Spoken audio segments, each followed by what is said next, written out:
صلی اللہ علیہ وسلم نبیا ورسولا اما بعد فاعوذ باللہ من الشیطان الرجیم بسم اللہ الرحمن الرحیم ان اللہ یأمرکم ان تؤدوا الامانات الى اہلها وَإِذَا حَكَمْتُمْ بَيْنَ النَّاسِ أَن تَحْكُمُوا بِالْعَدْلِ إِنَّ اللَّهَ نِعِمَّا يَعِظُكُمْ بِهِ إِنَّ اللَّهَ كَانَ سَمِيعًا بَصِيرًا قال الله تبارك وتعالى في القرآن المجيد والفرقان الحميد ولا تكتموا الشهادة آمنت بالله صدق الله العظيم ان اللہ و ملائکتہ یصلون علی النبی یا ایھا الذین آمنوا صلوا علیہ وسلموا تسلیما۔ درود پاک پڑھیں۔ الصلاۃ والسلام علیک یا سیدی یا رسول اللہ وعلی آلک واصحابک یا سیدی یا حبیب اللہ۔ الصلاۃ والسلام علیک یا سیدی یا خاتم النبیین وعلی آلک واصحابک یا سیدی یا خاتم المعصومین۔ اللہ کا شکر ہے، نماز فجر باجماعت پڑھی۔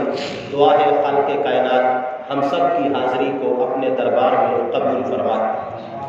جنہوں نے ابھی تک فجر کی نماز نہیں پڑھی، دعا کریں اللہ تعالیٰ اگر ان کے مقدر میں ہدایت ہے تو اللہ تعالیٰ ان کو ہدایت عطا فرمائے۔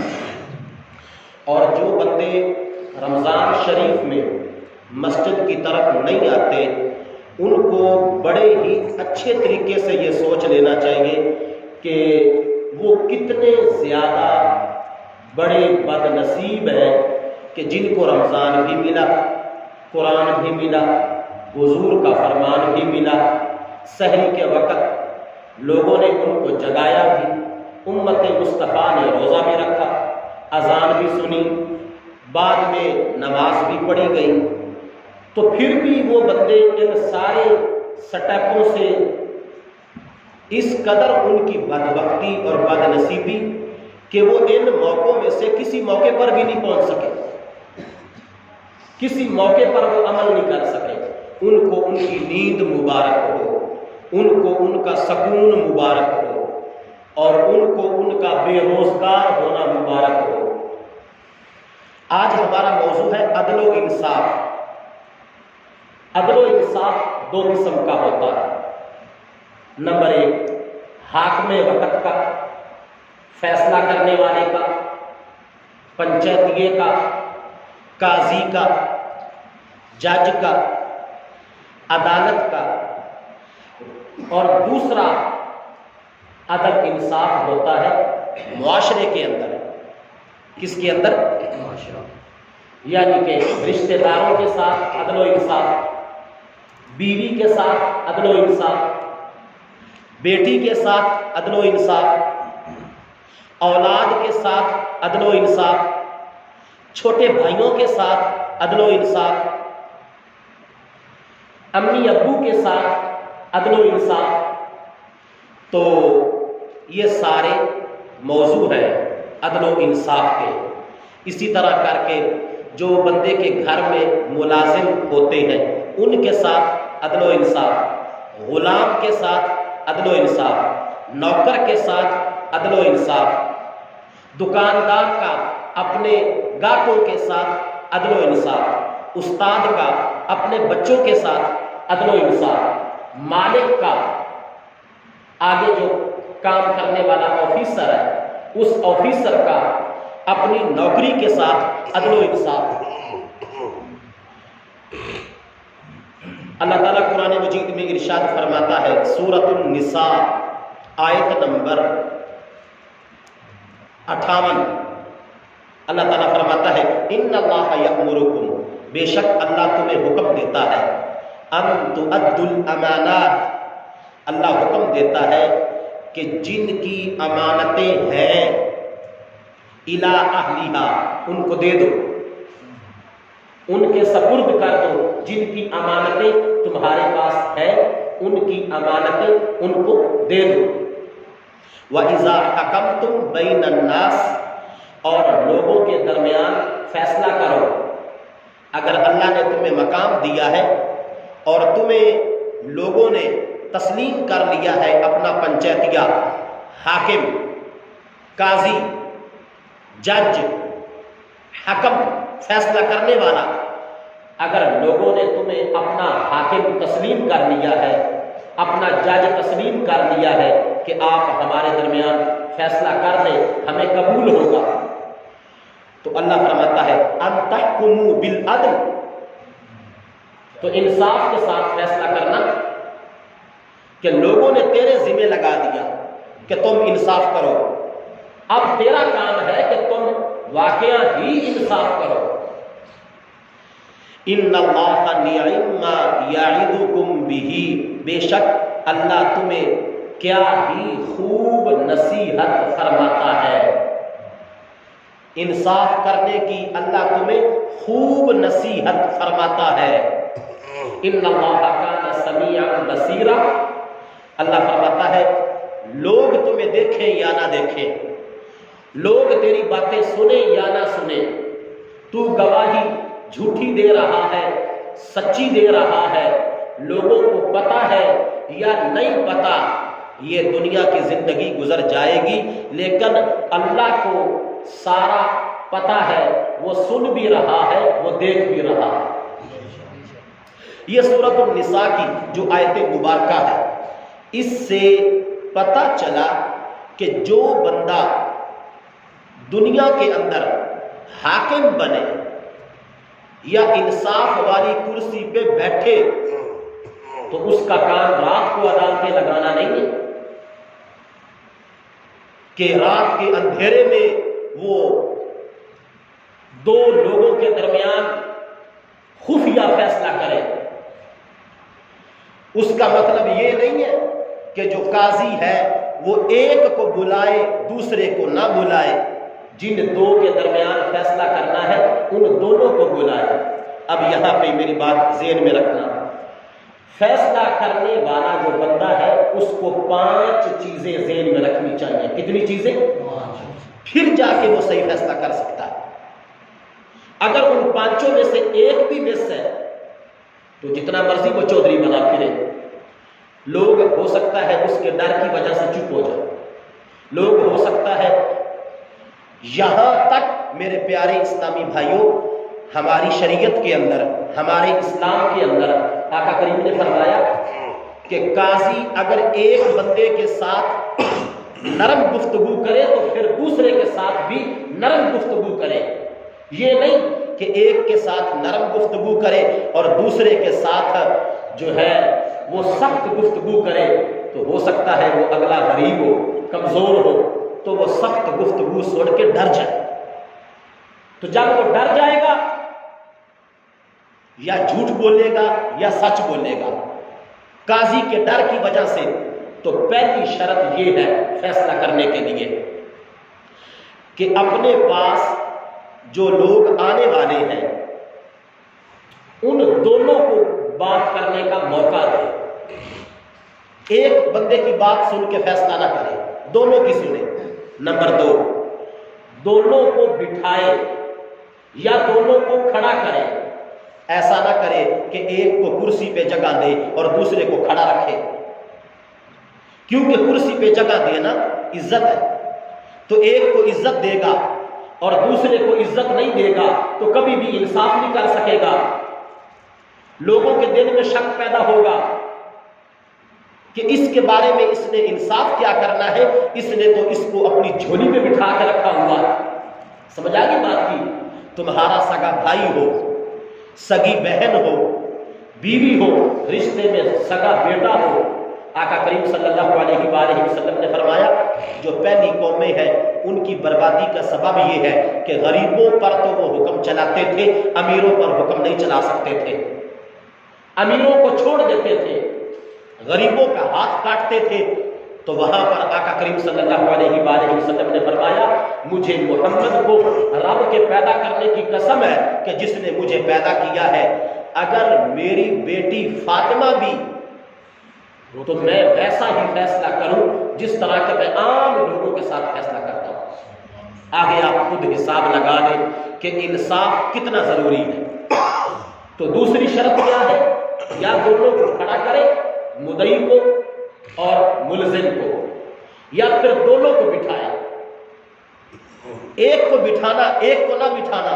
اگر خدا نخواستہ ملزم کو بٹھایا ہوگا تو مدعی بیچارہ تو پریشان ہو جائے گا کہ جس پر میں نے کیس کیا ہے، جس پر میرا الزام ہے، تو ملزم تو قاضی کے پاس بیٹھا ہوا ہے، مجھے قاضی حق کیسے دے گا؟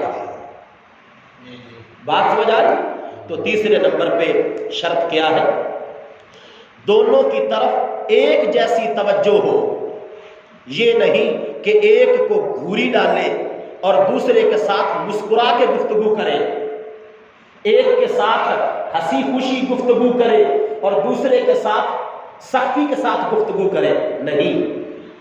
چوتھے نمبر پہ ہماری شریعت کے اندر جو حکم آیا وہ یہ ہے کہ جو بات سنے تو بات سننے کے بعد جتنا وقت ایک بندے کی بات سن کے سوچے، اتنا وقت ہی دوسرے بندے کی بات سن کے سوچے۔ یہ نہیں کہ ایک کی بات سنی فوری بول پڑا، دوسرے کی بات سنی فوری بول پڑا۔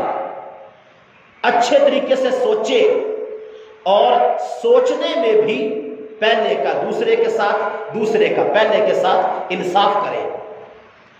اور پانچویں نمبر پہ فیصلہ دینے میں اللہ کو حاضر ناظر جانے کہ میرا رب مجھے دیکھ رہا ہے۔ فیصلہ کرتے وقت اپنی اولاد کو سامنے رکھے، فیصلہ کرتے وقت اپنی بیٹیوں کی عزتوں کو سامنے رکھے، فیصلہ کرتے وقت اپنے گھر کو، اپنے پیاروں کو، اپنے والدین کو، اپنی والدہ کی عزت کو، اپنے باپ کی عزت کو سامنے رکھ کے فیصلہ کرے کہ اگر میرے ابا جی کے ساتھ ایسا ہوتا تو پھر کیا ہوتا، اگر میری امی کے ساتھ ایسے ہوتا تو پھر کیا ہوتا، اگر میری بیٹی کے ساتھ، میری بہن کے ساتھ یہ معاملہ ہو جاتا تو پھر کیا ہوتا۔ تو شریعت مصطفیٰ نے کتنا اہتمام کر کے، کتنا انتظام کر کے پھر جا کے قاضی کو اجازت دی کہ اب تم جو بہتر سمجھتے ہو دونوں طرف کی گفتگو سن کے اس کے مطابق تم فیصلہ دو۔ جب ان 5 شرطوں کو پورا کر کے کوئی فیصلہ کرے گا اللہ کو حاضر ناظر جان کے، اگرچہ غلطی بھی ہو جائے گی، آقا کریم فرماتے ہیں اللہ تعالیٰ ایسے قاضی کو کل قیامت کے دن معاف فرما دے گا اگر احتیاط پوری کی ہے۔ حضرت عوف بن مالک رضی اللہ تعالی عنہ روایت کرتے ہیں آقا کریم صلی اللہ علیہ وآلہ وسلم نے ارشاد فرمایا، قال رسول اللہ صلی اللہ علیہ وآلہ وسلم ان شئتم انبتکم عن الامارہ، اے میرے غلاموں اگر تم چاہو تو میں تمہیں بتاؤں کہ حاکم ہونا کیا ہے، بادشاہ ہونا کیا ہے، وزیر اعظم ہونا کیا ہے، صدر مملکت ہونا کیا ہے۔ حاکم، سلطان، بادشاہ، جمہوریت میں اس کا نام بنے گا صدر اور وزیر اعظم۔ پہلے خلیفہ ہوتے تھے، پھر ملک بھی بادشاہ کو کہتے ہیں، ملک الموت، موت کا بادشاہ، موت کا فرشتہ۔ تو صحابہ نے عرض کیا وما ہی، ارشاد فرما، آقا کریم نے فرمایا جو بندہ حکومت کی طلب کرے گا، جو بندہ وزارت کی طلب کرے گا، سلطان بننے کی کوشش کرے گا، خود کہے کہ مجھے حاکم وقت بناؤ، عمارت جو طلب کرے گا اس کو 3 قسم کی چیزوں کا سامنا کرنا پڑے گا۔ کتنی قسم کی؟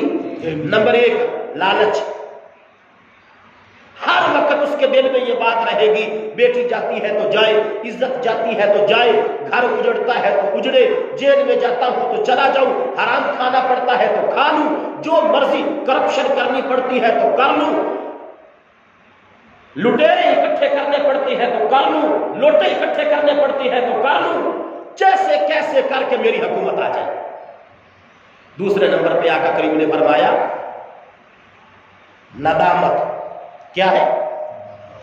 اس کو شرمندگی اٹھانی پڑے گی۔ اور تیسرے نمبر پہ آقا کریم صلی اللہ علیہ وآلہ وسلم نے فرمایا کل قیامت کے دن جو حکومت کو طلب کرنے والا ہے، عمارت کو طلب کرنے والا ہے، اللہ تعالیٰ اس کو بغیر حساب و کتاب کے الٹے منہ جہنم میں داخل کر دے گا۔ استغفر اللہ۔ یہ حدیث پاک میں نے آپ کو جو سنائی ہے نا، اسی کے ساتھ ملتی جلتی ایک اور حدیث سنتے ہیں۔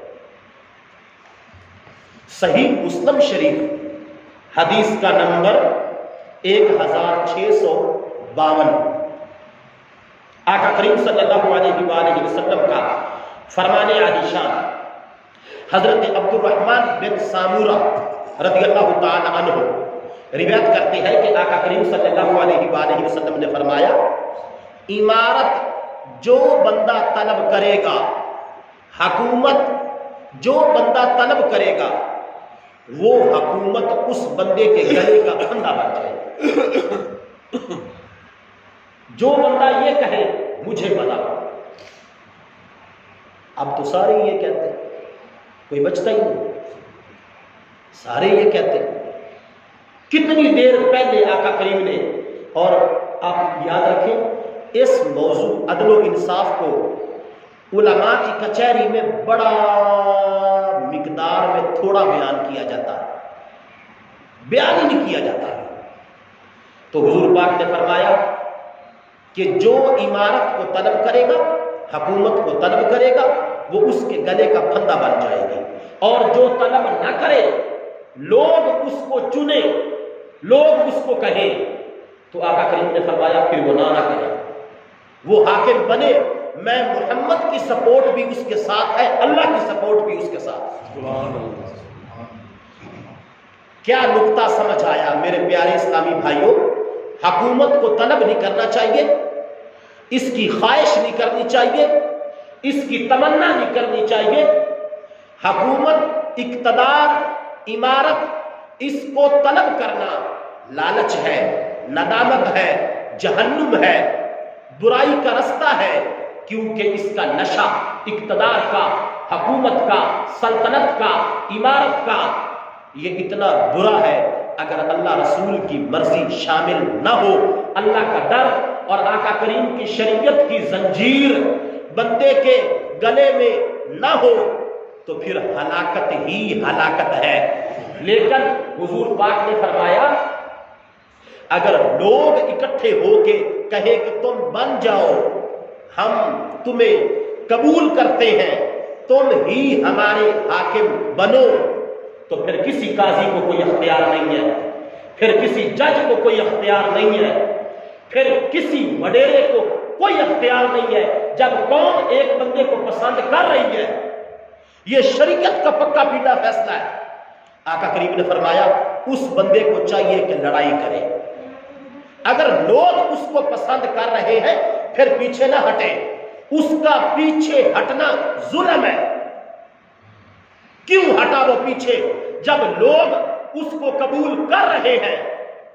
حاکم، سلطنت، اقتدار کے لیے طلب نہیں کرنی، لیکن اگر لوگ کہیں، صحیح مسلم حدیث نمبر 4281 انٹرنیشنل نمبرنگ کے مطابق حدیث نمبر 1652، لوگ کہیں تو پھر اقتدار ضرور حاصل کریں، اور جب لوگوں کے کہنے پر کوئی بندہ اقتدار کو حاصل کرے گا، اللہ بھی اس کی سپورٹ کرے گا، اللہ کا نبی بھی اس کی سپورٹ کرے گا۔ اب یہاں پہ میں ایک بات کو تو مکمل کر رہا ہوں، جو بندہ انصاف قائم کرتا ہے اس کے لیے بہت زیادہ انعامات ہے۔ بخاری شریف حضرت ابو ہریرہ رضی اللہ تعالی عنہ حدیث نمبر 660، صحیح بخاری کی حدیث، آقا کریم صلی اللہ علیہ وآلہ وسلم نے فرمایا سبعۃ یذلھم اللہ فی ظلہ لا ظل الا ظل الامام العادل کل قیامت کے دن عرش کے سائے کے علاوہ کوئی سایہ نہیں ہوگا، ہر طرف گرمی ہوگی، ہر طرف دھوپ ہوگی، سورج سوا نیزے پہ ہوگا، جسم سڑ سڑ کے ہڈیوں سے نیچے گر رہا ہوگا، لوگ پسینے میں ڈبکیاں کھا رہے ہوں گے۔ ایسے ماحول میں 7 ایسے بندے ہوں گے جن کے چہروں کو گرمی نہیں لگے گی، بلکہ اللہ تعالیٰ ان کو عرش کا ٹھنڈا سایہ عطا فرما دے گا۔ ان کا جسم گلاب کے پھول جیسا ہوگا، ان 7 بندوں کا۔ تو صحابہ نے عرض کیا یا رسول اللہ صلی اللہ علیہ وآلہ وسلم وہ 7 بندے کون سے ہیں؟ آقا کریم صلی اللہ علیہ وآلہ وسلم نے فرمایا پہلے نمبر پہ انصاف کرنے والا حکمران۔ یاد رکھیں میں یہاں پہ ایک جملہ آپ کی خدمت میں پیش کرنے لگا ہوں۔ معیشت، تجارت اتنی دیر تک مضبوط نہیں ہو سکتی، غربت اتنی دیر تک ختم نہیں ہو سکتی جتنی دیر تک کسی ملک میں انصاف نہ ہو۔ معیشت کی مضبوطی کا دار و مدار انصاف پر ہے، تجارت کی مضبوطی کا دار و مدار انصاف پر ہے، رزق کی برکت کا دار و مدار انصاف پر ہے۔ جس گھر میں انصاف کرنے والی عورت موجود ہو، اس عورت کی اتنی برکت ہوتی ہے کہ جس آٹے کو وہ ہاتھ لگاتی ہے، اللہ کے حبیب فرماتے ہیں اس آٹے میں اللہ تعالیٰ کروڑوں برکتیں داخل کر دیتا ہے۔ ایک عورت جس گھر میں بسم اللہ پڑھ کے اپنے شوہر کے حقوق پورے کرتی ہے، اس کے بچوں کی حفاظت کرتی ہے، اپنی عزت کی حفاظت کرتی ہے، شوہر کی فرما بردار ہے، نماز پڑھنے والی عورت ہے، نمازی عورت، شوہر کی فرما بردار عورت جس وقت رزق کو ہاتھ لگاتی ہے، سونے پاک محمد نے ارشاد فرمایا اس عورت کے ہاتھوں سے جو رزق لگ جاتا ہے اللہ تعالیٰ اپنی طرف سے کروڑوں رحمتوں کا اس آٹے پر، اس رزق پر نزول فرما دیتا ہے۔ یہ شان ہے عورت کی۔ لیکن اگر عورت بے نمازی ہو، اگر عورت شوہر کی نافرمان ہو، اگر عورت اپنے شوہر کو گالیاں دینے والی ہو، اگر عورت ناپاک رہتی ہو ہر وقت، اگر عورت نحوست والی ہو، اگر عورت بے دین ہو، اگر عورت نہ خود نماز پڑھے، نہ شوہر کو مسجد میں بھیجے، نہ اپنے بچوں کو دین کی طرف لگائے، ایسی عورت جب کسی رزق کے ڈھیر کو ہاتھ لگاتی ہے اس ڈھیر میں اتنی بے برکتی آ جاتی ہے پتہ ہی نہیں چلتا کہ وہ رزق گیا کس طرف ہے۔ سمجھ آگی بات کی؟ سب سے پہلا بندہ جس کو کل قیامت کے دن عرش کا ٹھنڈا سایہ نصیب ہوگا وہ انصاف کرنے والا بندہ ہے، انصاف کرنے والا استاد ہے، انصاف کرنے والا حاکم وقت ہے۔ دوسرے نمبر پہ آقا کریم صلی اللہ علیہ وآلہ وسلم نے ارشاد فرمایا شاب نشأ فی عبادت اللہ، ایسا نوجوان جو جوانی کے عالم میں اللہ تعالیٰ کی عبادت کرتا ہے۔ تیسرے نمبر پہ آقا کریم نے ارشاد فرمایا وہ بندہ کہ جس کو کل قیامت کے دن گرمی نہیں لگے گی، تپش نہیں لگے گی، رجل قلبہ معلق فی المساجد، جو ایک نماز پڑھے اور دوسری نماز کا انتظار کرے، دوسری پڑھے تیسری کا انتظار کرے۔ آقا کریم کو پتا تھا بے نمازی بڑے ہوں گے، آقا کریم کو پتا تھا مسجدیں ویران ہوں گی، اس لیے سونے پاک محمد نے یہ حدیثیں اپنی زبان سے بولی تاکہ کوئی کل قیامت کے دن یہ نہ کہے کہ میرا کیا قصور ہے، بھلا سونا کوئی قصور ہے۔ رجل قلبہ معلق، جس کا دل مسجد میں لٹک رہا ہو کل قیامت کے دن رب ذوالجلال اس کو عرش کا ٹھنڈا سایہ عطا فرما دے گا۔ چوتھے نمبر پہ آقا کریم نے فرمایا دو بندے رجلانی تحابا فی اللہ، ایک دوسرے کے ساتھ پیار کرتے ہیں اور پیار کرنے کی اور کوئی وجہ نہیں، نہ روٹی پانی وجہ ہے، نہ کوئی کاروبار، نہ کوئی لالچ، صرف اللہ کی وجہ سے پیار کرتے ہیں۔ اجتماع علیہ وتفرق علیہ، اکٹھے ہوتے ہیں اللہ کی مرضی کے مطابق، جدا ہوتے ہیں اللہ کی خوشی کے مطابق یہ دو بندے جب اکٹھے ہوتے ہیں، جدا ہوتے ہیں، کوئی لالچ نہیں ہے، صرف اللہ کی خوشنودی اور اللہ کی رضا کے لیے ان کی دوستی ہے۔ ان دونوں کو اللہ تعالیٰ کل قیامت کے دن عرش کا ٹھنڈا سایہ عطا فرما دے گا۔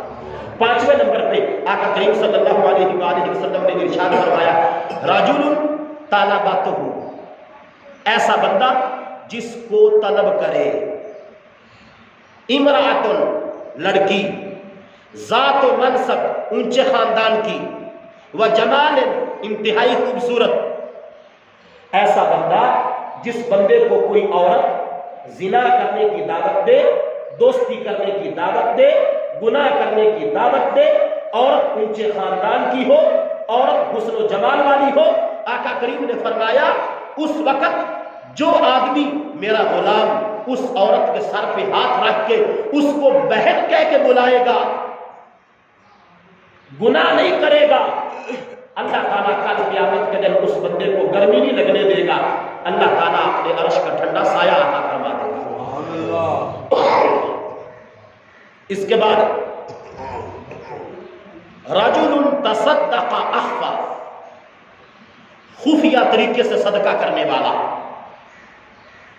اور اس کے بعد آقا کریم صلی اللہ علیہ وآلہ وسلم نے فرمایا 7واں بندہ وہ ہے جس کی پوری زندگی شراب پیتے گزر گئی، پوری زندگی زنا کرتے گزر گئی، پوری زندگی بے نمازی گزر گئی، پوری زندگی اللہ کی نافرمانی میں گزر گئی، بوڑھا ہو گیا، چٹی داری آ گئی، دل میں خیال آیا میں تو مرنے والا ہوں۔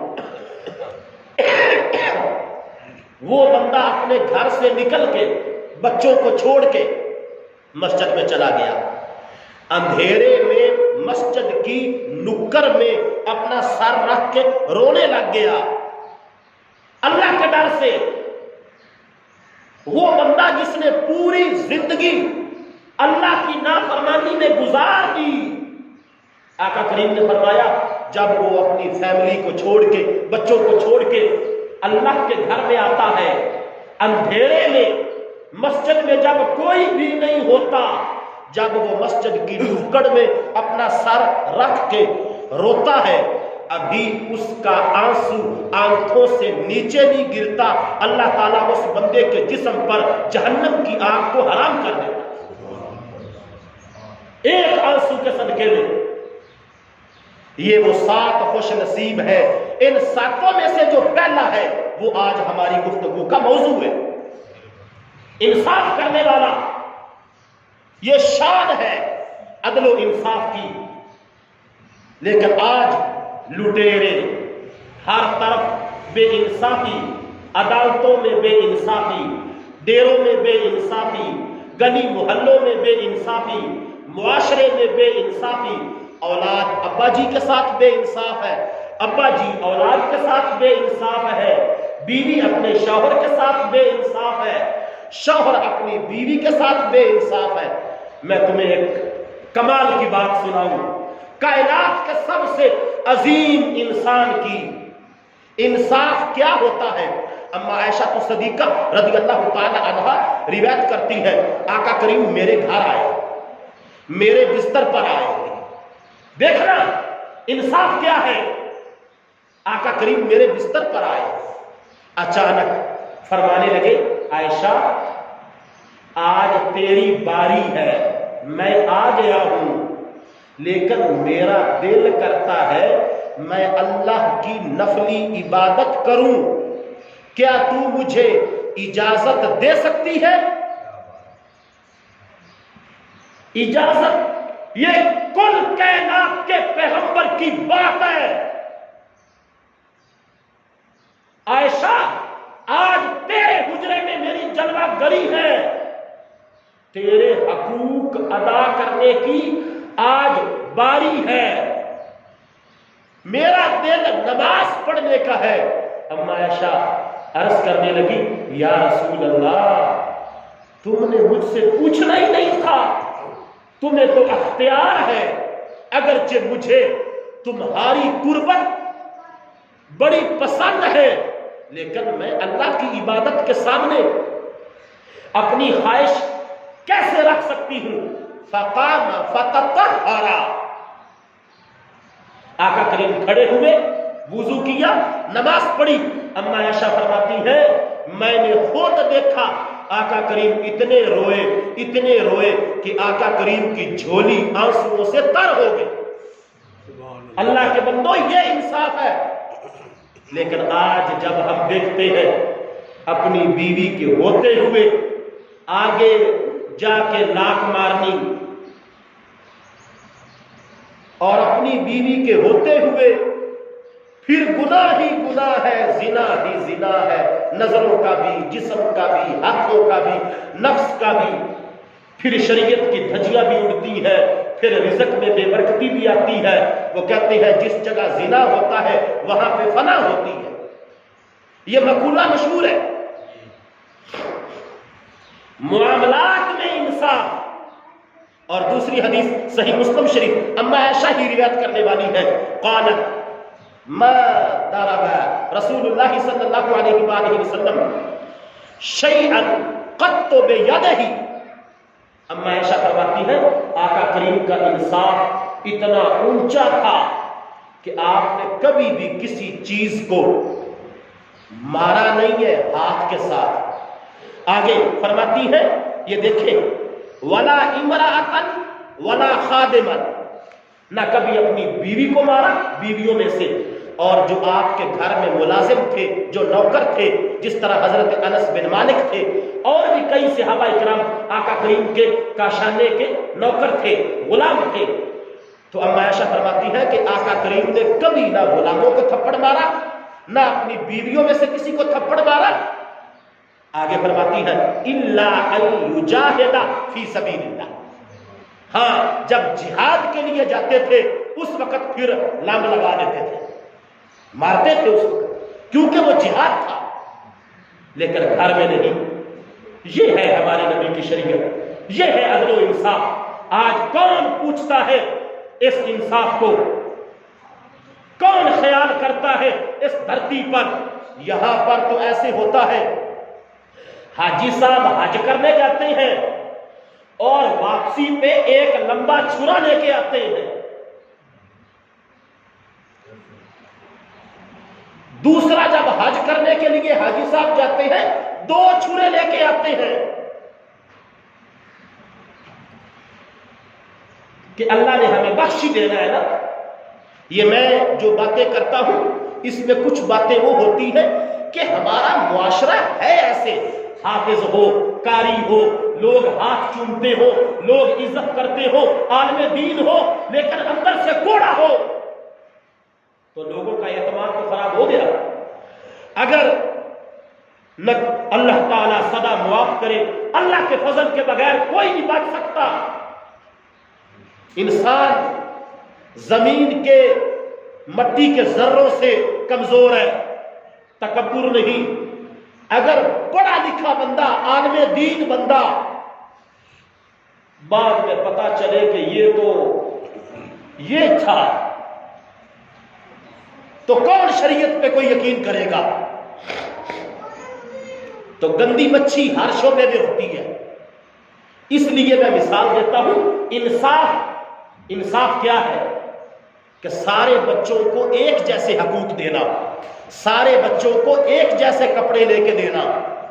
اگر 2 3 4 بیویاں ہیں تو سب کے ساتھ محبت، سب کے حقوق، سب کی چیزیں، سب کی رہائش، سب کا کھانا پینا وہ ایک جیسا ہو۔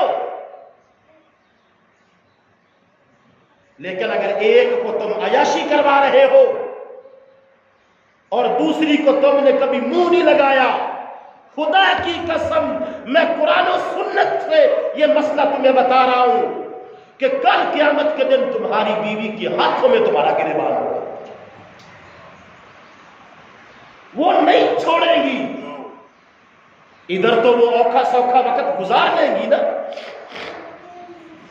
معاملات میں انصاف کرو، اپنی بیٹیوں میں انصاف کرو، اپنے بیٹوں میں انصاف کرو، وراثت میں انصاف کرو،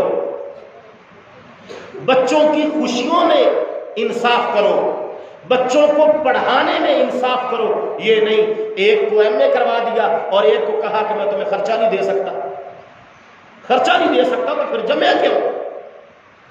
خرچہ نہیں دے سکتا، بچہ نہ پڑھے وہ ایک علیحدہ بات ہے، لیکن تم اس کو پورا پورا سپورٹ کرو۔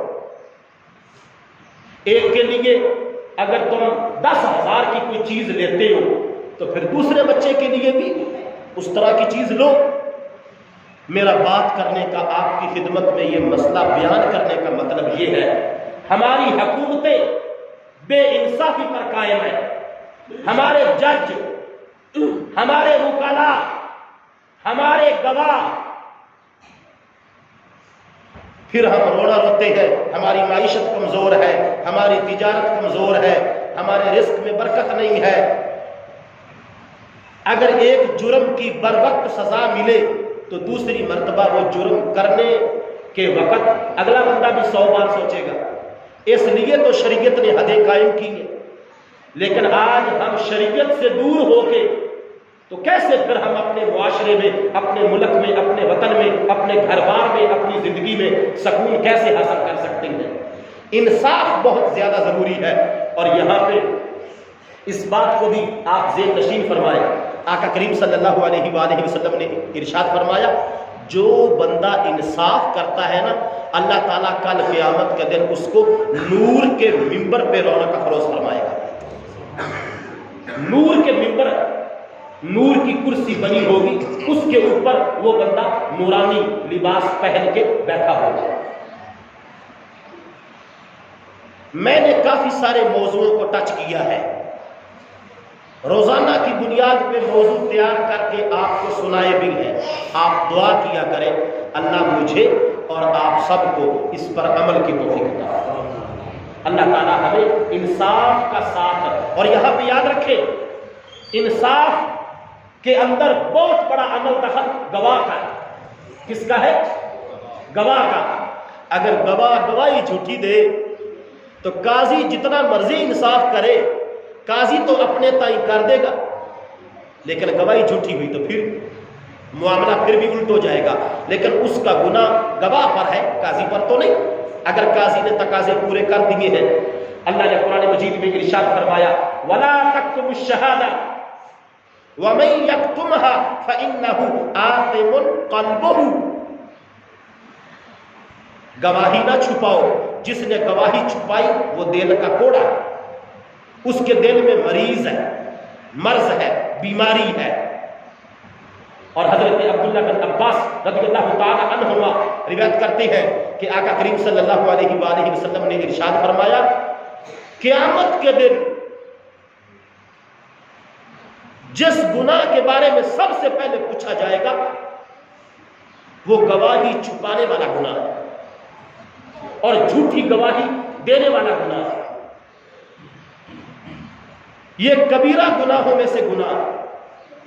اور آقا کریم صلی اللہ علیہ وآلہ وسلم نے فرمایا بہترین گواہ وہ ہے کہ جس سے گواہی مانگی نہ جائے، وہ خود بخود گواہی دے۔